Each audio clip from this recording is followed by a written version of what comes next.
Super star Mahesh Babu గారు, prince Mahesh Babu గారు as a child ఆర్టిస్ట్గా నటించినటువంటి టోటల్ 9 సినిమాల వివరాలు మనం ఈ వీడియోలో చూద్దాం. నీడా మూవీ నుంచి బాలచంద్రుని మూవీ వరకు. Okay, first one Needa. Director Dasari Narayanarao గారు. నవంబర్ 29, 1979న ఈ మూవీ రిలీజ్ అయింది. రెండవది పోరాటం. డైరెక్టర్ కోడి రామకృష్ణ గారు.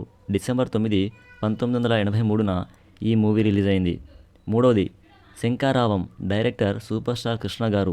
జూలై 16, 1987న ఈ మూవీ రిలీజ్ అయింది.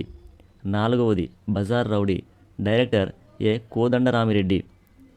ఆగస్టు 26, 1988న ఈ మూవీ రిలీజ్ అయింది. ఐదవది ముగ్గురు కొడుకులు. డైరెక్టర్ సూపర్ స్టార్ కృష్ణ గారు. అక్టోబర్ 20, 1988న ఈ మూవీ రిలీజ్ అయింది. ఆరవది గూఢాచారి 117. డైరెక్టర్ కోడి రామకృష్ణ గారు.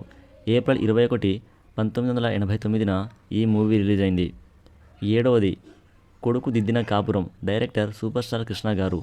సెప్టెంబర్ 21, 1989న ఈ మూవీ రిలీజ్ అయింది. అన్నా తమ్ముడు. డైరెక్టర్ సిఎస్ రావు గారు. జూలై 27, 1990న ఈ మూవీ రిలీజ్ అయింది. Last one Balachandrudu. Director super star Krishna గారు. సెప్టెంబర్ 26, 1990న ఈ మూవీ రిలీజ్ అయింది. ఓకేనా.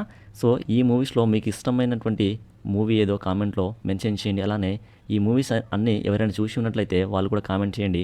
మన ఛానల్ని సబ్స్క్రైబ్ చేసుకుని సపోర్ట్ చేయండి. ఇలాంటి మరెన్నో వీడియోస్ మనం ఈ యొక్క మన యూట్యూబ్ ఛానల్లో మాట్లాడుకుందాం. Thank you.